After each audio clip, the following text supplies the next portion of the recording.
রুমি, দিনকাল কেমন যাচ্ছে? আসসালামু আলাইকুম স্যার। আলহামদুলিল্লাহ, দিন ভালোই যাচ্ছে। কাল তো কাল গত গত হয়ে গেছে আর কি। বাট আলহামদুলিল্লাহ। কেমন আছেন স্যার? আমি আছি ভালোই। 2 অফিস করে একটু টায়ার্ড থাকি, হ্যাঁ। বাট তোমার সাথে কোনো অ্যাপয়েন্টমেন্ট থাকলে ভালো লাগে, কারণ মনে হয় যে সময়টা ভালো কাটবে বিভিন্ন ডিসকাশনে, হ্যাঁ, সাম্প্রতিক বিষয়ে। প্রচুর গল্প করি তো আমরা, তো দেখা যায় অনেক কিছু এক্সচেঞ্জ করার সুযোগ থাকে। হ্যাঁ, তো ভালো হয়ে যায় আর কি, এটাই। ভালো হয়ে যায়। এবং খেয়াল করে দেখবা, এখন পর্যন্ত মানে আমরা যত মিট করছি, বিভিন্ন সময় কথা বলছি, মানে ফ্রুটফুল একটা মানে আলোচনাগুলো হয়, এবং একটা কিন্তু সেটা মেন্টালি একটা রিচার্জ বলো, তারপর হচ্ছে প্রফেশনালি বলো, আমরা কিছু না কিছু ইনপুট নিয়ে তারপর কিন্তু বাসায় ফিরি। হ্যাঁ, মানে আমি যেটা স্যার দেখলাম যে আমরা লাইফে একটা সময় এসে আমরা এতটা টায়ার্ড, এতটা এক্সস্ট ফিল করি যে আমাদের কাছে মনে হয় যে আমরা আইডিয়া নিয়ে কথা বলতে পারি না। বাট যখন অ্যালাইক মাইন্ডেড, লাইক মানে আমি যদি আপনাকে ইয়েটা করি আর কি, আপনি এই ক্ষেত্রে আমাকে অনেক ইন্সপায়ার করেন। তো সেক্ষেত্রে হয় কি, আমরা বুঝতে পারি আল্লাহ, আমি এই আইডিয়াগুলো আমার কাছ থেকে আসে, ওয়াও। আর আইডিয়া তো হচ্ছে স্যার, অ্যাজ ইউ নো, যে আমি কোনো একটা ইনিশিয়েটিভ নিব বা স্টেপ নিব, সেটার ক্ষেত্রে একটা ক্লিয়ার কনসাইজ আইডিয়া থাকাটা হচ্ছে অনেক ইম্পর্ট্যান্ট। তো এই ডিসকাশন থেকে আইডিয়া থেকে হচ্ছে একটা স্টেপ নেওয়া, ইয়ে করা। আসলে যে তোমার অ্যাজাম্পশনটা থেকে বলি যে আমাদের ওয়ার্কিং লাইফে, প্রফেশনাল লাইফে আমরা রুটিন টাস্কে এত ব্যস্ত থাকি যে তখন যে এই আইডিয়াগুলো আসলে বলার কোনো স্কোপ থাকে না। এবং যেটা বলা যে তোমার আইডিয়াটা যে কেউ শুনবে এবং সেটা বুঝবে, ভালো হোক মন্দ হোক, সিগন্যাল দিবে কিছু একটা, হয় না।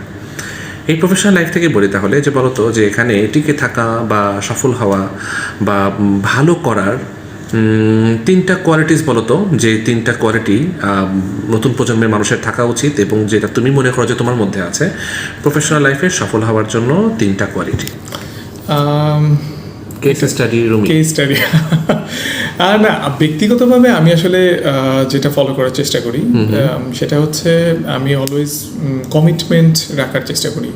লাইক কমিটমেন্টটা হচ্ছে আমাকে হচ্ছে আমার একটা ইয়ে দেয়, আমার জন্য আমার একটা রেজুলেশন তৈরি করে যে which I must not compromise. তো এতে করে কি হয় যে আমার ডে টু ডে বেসিস হচ্ছে আমার একই রকম ধারাবাহিকতা আমি ধরে রাখার সুযোগ পাই আর কি। কমিটমেন্ট তো অনেক ফর্ম আর সর্টসে আসে, বা ইন জেনারেল যদি বলা হয়, যেমন আমি অ্যাজার্টিভ থাকা, আমি কাউকে যেটা বলতেছি সেটা নিয়ে, আমি টাইম নিয়ে আমি অ্যালার্ট আছি, পাংচুয়াল আছি। তো এই জিনিসটা নিজের প্রোডাক্টিভিটিও বাড়ায়, আর মানে অনেক কঠিন কাজকে অনেক সহজ করে দেয়, এবং তোমার পার্সোনালিটিকে ট্রান্সপারেন্সিও মানে প্রমাণ করে যে তুমি যে ট্রান্সপারেন্ট একজন।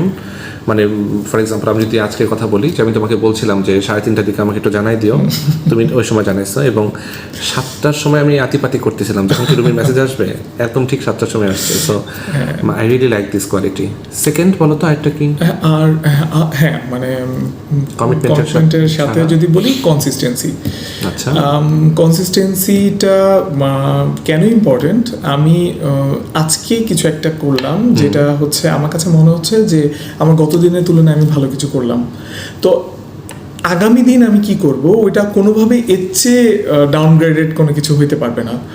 তো এইটা যেটা করে, এটা হচ্ছে আমাকে আমার যে স্ট্যান্ডার্ড ওইখান থেকে আমাকে পড়তে দেয় না, তো ওইখানে আমাকে ধরে রাখতে হেল্প করে। আচ্ছা, এটা মেইনটেইন করার চেষ্টা করি, খুবই ভালো। মানে যায় না, মানে এক্ষেত্রে তোমার ভিশনটা হচ্ছে ডেভেলপ করা, নিজেকে ডেভেলপ করা, সেই চেষ্টায় থাকা, বা অ্যাটলিস্ট যতটুকু ডেভেলপ করে রাখছি অতটুকু ধরে রাখা, পারলে ভালো করা। ওকে, ফাইন। এবং এই জন্য কথা ও কাজের মিল রাখা, বা হচ্ছে নিজের এফোর্টগুলোকে ওভাবে চ্যানেলাইজ করা। এতে করে যেটা বললাম যে আমি যেটা কমিট করলাম, এই কমিটমেন্টটা আমার ধরে রাখতে হলে আমার কনসিস্টেন্ট থাকতে হবে। এটা অনেকটা হচ্ছে একটা ছক তৈরি করে দেয়, বা একটা গ্রাফ তৈরি করে দেওয়ার জন্য আমাকে হেল্প করে। অ্যান্ড তাতে করে কি হয় যে যেটা ধারাবাহিকতাটা ধরে রাখাটা সহজ হয়, একটা পার্সোনালিটি ডেভেলপ করে, ডেফিনেটলি মানুষজন একটা আইডিয়া পায় যে আচ্ছা তোমাকে মানুষ মনে রাখবে এই কোয়ালিটি দিয়েই তো। হ্যাঁ, এবং আমরা অবশ্যই চাইবো না যে প্রফেশনাল লাইফে কেউ আমাকে ধরো মুডি বা হচ্ছে ফাঁকিবাজ, ফিকেল মাইন্ডেড এরকম করে যেন কেউ না মনে করে। কারণ সেটা তোমার এটা আসলে দেখবেন স্যার, আমি এটা যেটা বলে মানুষজন কর্পোরেট পলিটিক্সের কথা খুব বেশি এরকম বলে। কর্পোরেট পলিটিক্স আপনি যে কিছুই করেন না কেন, বিজনেসের পলিটিক্স খুব বেশি এরকম চলে। তো কমিটমেন্ট আর কনসিস্টেন্সি যদি মোটামুটি ঠিক থাকে তাহলে আসলে এই জিনিসগুলোর দরকার পড়ে না, কারণ আমার রাইভালরাও জানে আমি কেমন। তো আনলেস আমি কারো ডিসপিউট করতেছি কারো কোনো কিছুতে, তারা আমাকে ডিসপিউট করার জন্য আসে না। তো একটা মিউচুয়াল রেসপেক্ট মেনটেন করা ইজি হয় ওই ক্ষেত্রে। ভালো। আর এটা তোমার, আমি যেটা একটু ইনপুট দিতে চাই, যে ধরো ফার্স্ট টাইম কারোর সাথে হোক, তোমার রেগুলার কলিগের সাথে হোক, তোমার এই দুইটা কোয়ালিটি যদি তোমার মধ্যে থাকে তাহলে কিন্তু ডেফিনেটলি মানে ফার্স্ট টাইম কেউ যখন তোমার সাথে ইন্টারঅ্যাক্ট করবে সেও তোমার সম্পর্কে পজিটিভ ধারণা নিয়ে যাচ্ছে। হ্যাঁ, আর এটা থ্রু আউট ধরে রাখাও সহজ হয়। হ্যাঁ, এবং তুমি চাইবাও সেটা যেন থাকে। কারণ আসলে ইন দি এন্ড আমরা যারা হচ্ছে নিজেকে প্রিপেয়ার করি, আমি যেটা বলবো যে এটা not only for services, but আমি যদি বলি যে অ্যাজ আ মানে এডুকেটেড পিপল হিসাবে আমাদের এতটুকু এই জায়গাগুলো ইনশিওর করা উচিত। নাহলে একটা প্রিমিটিভ পিপল আর আমার মাঝে ডিফারেন্স পার্থক্য হয়ে থাকলো না, কারণ তারা হচ্ছে কিছু একটা কাভার আপ করার চেষ্টা করে, কোনোভাবে ক্লিশেড ওয়েতে কিছু একটা বলে টুলে এখান থেকে সরে যাওয়ার চেষ্টা করবে। আমিও সেটাই করতেছি। সো আমি আলাদা কিভাবে হলাম? নিজের কাছে তো অনেস্ট থাকা যায় না, আমি তো মানে ব্লাফ করে একটা অনিশ্চিত হিসাব দিয়ে একটা মিলাতেই পারি, অনিশ্চিত হিসাব মিলিয়ে দিলাম, বাট এটা কিন্তু আমাকে খুব টেম্পোরারি টাইমের জন্য একটা সলিউশন। এবং আমি তো জানলাম দিন শেষে আমি কি করতেছি। হ্যাঁ, আর এর চেয়ে বড় ব্যাপার যেটা ইন দি এন্ড আমার কখনো কখনো ওই ব্যালেন্সটাকে সেটেল করতেই হবে। তো কন্টিনিউয়াসলি যখন আমি অনিশ্চিত হিসাবের মধ্যে দিয়ে যেতে থাকি, তখন তো হচ্ছে আমার সোলটা ঠিক থাকে না, প্লাস আমার হয়ে গেল, ব্যক্তিত্বটা নষ্ট হয়ে যায় ওই ক্ষেত্রে। Third quality confidence. ওকে,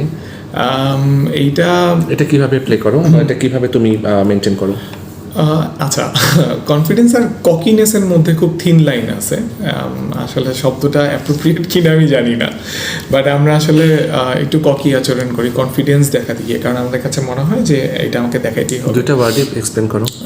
আচ্ছা, হ্যাঁ, ককিনেস হচ্ছে, আগে কনফিডেন্সটা বলে নেই। কনফিডেন্সটা হচ্ছে যে আমি কোনো একটা জিনিস সম্পর্কে জানি, অ্যান্ড অথবা আমি এটা করতে পারবো বলে আমি মনে করি, কারণ আমি এটা নিয়ে ব্যাকগ্রাউন্ড ওয়ার্ক করছি, অথবা আমি কিছু একটা সর্ট আউট করে নিব।